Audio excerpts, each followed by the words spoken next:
Swastiastu, selamat malam. Perkenalkan, nama saya Ibtu Eka Dinamika, NIM 2022-22-20-1003, Prodi Teknik Sipil. Sini saya akan menjelaskan tentang tugas dari ekonomi rekayasa, tentang latihan-latihan soal single payment. Lalu kita langsung saja ke contoh soal.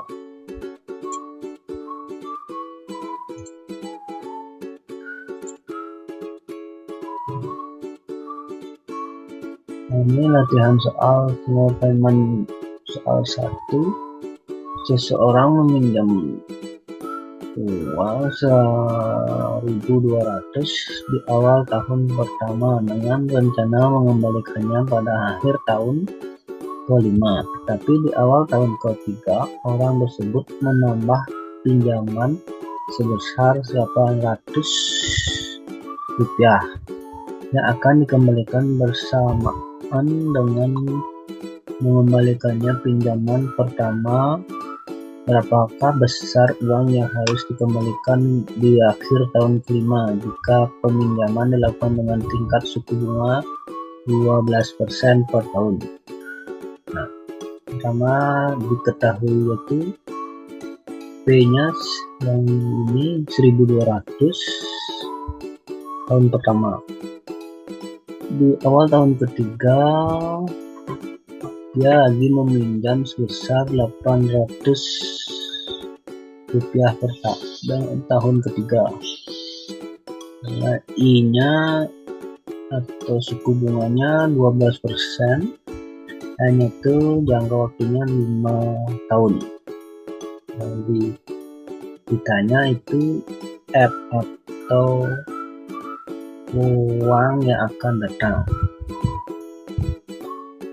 Jawaban gambar diagram cash flow atau aliran kas itu selama 5 tahun. Ini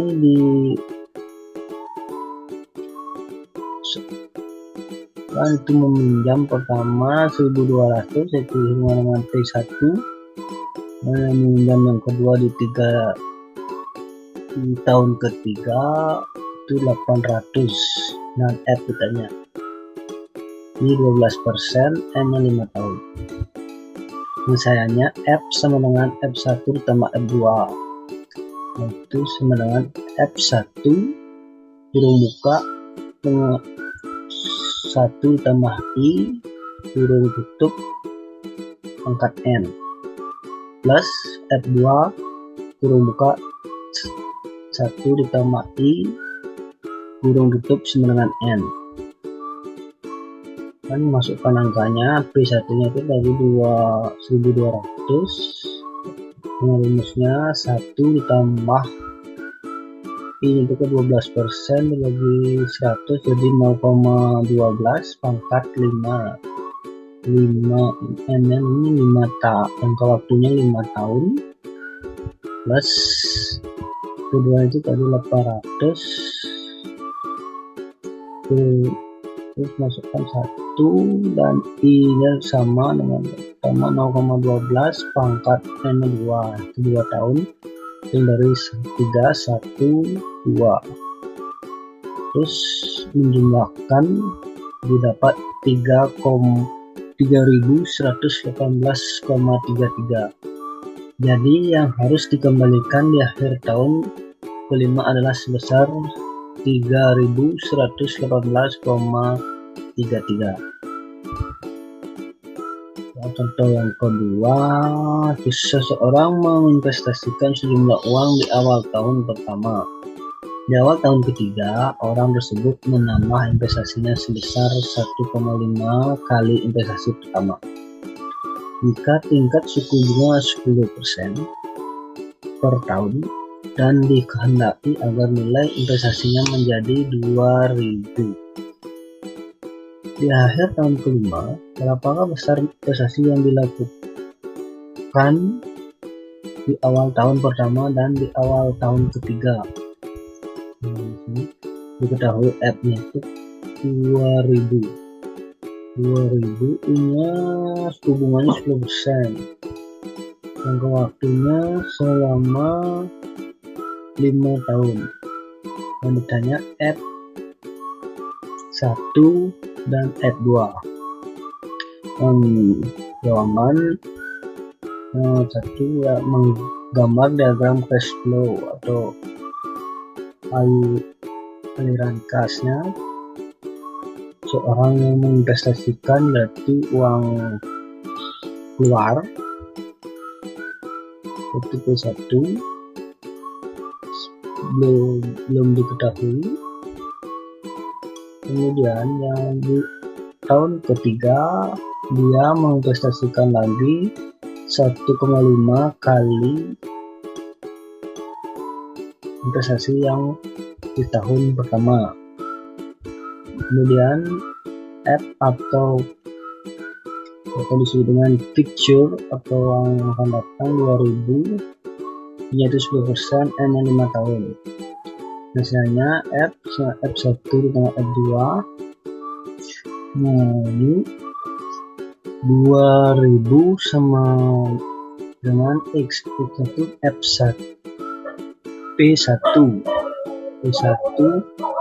belum diketahui dengan tindakan X ini rumus F per P, I,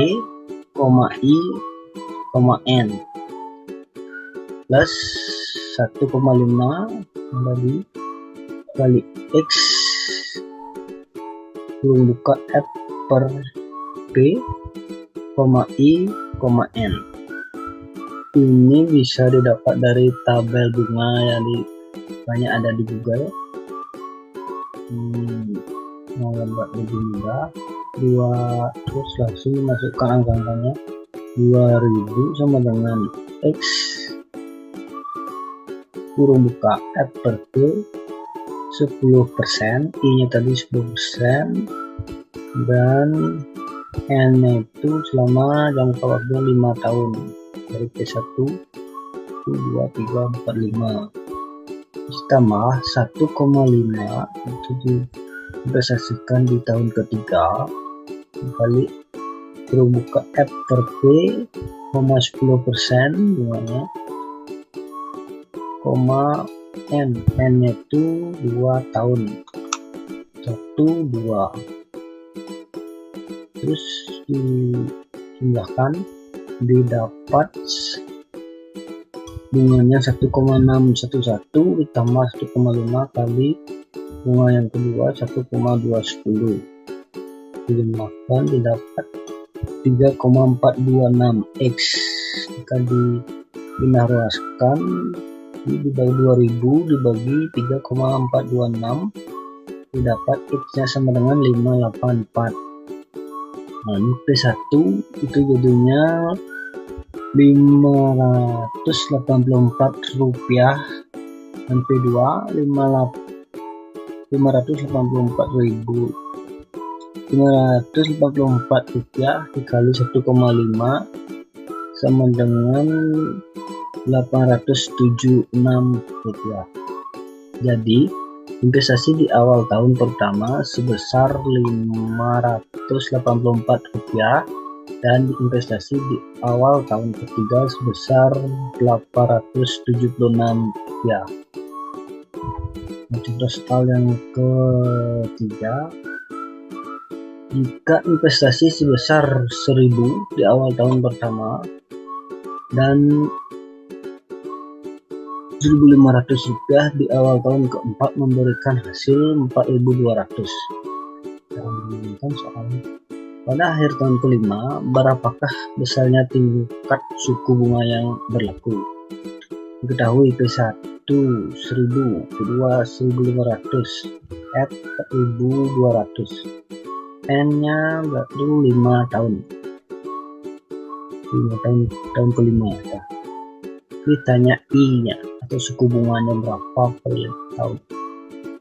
Jawabannya gambar diagram cash flow atau aliran cash dari 0 sampai 5. P1 itu 1000, tahun ke tahun keempat, di tahun ini jualnya 1.500 dan feature-nya 4.200. Orang yang akan datang, I-nya ditanya, N 5 tahun. Memasukkan rumus I sama dengan F per V pangkat N 1 per N dikurangi 1. F nya tadi 4.200 per V, V nya dijumlahkan 1000 tambah 1.500 menjadi 2.500 pangkat 1 per 5. N nya 5 tahun dikurangi 1 didapat 0,109. Kemudian 0,109 dikali 100 didapat 10,933% per tahun. Jadi tingkat suku bunga yang berlaku yaitu 10,933% per tahun. Nah, oke, sekian dari saya. Salah kata mohon dimaafkan dan terima kasih. Om Santi.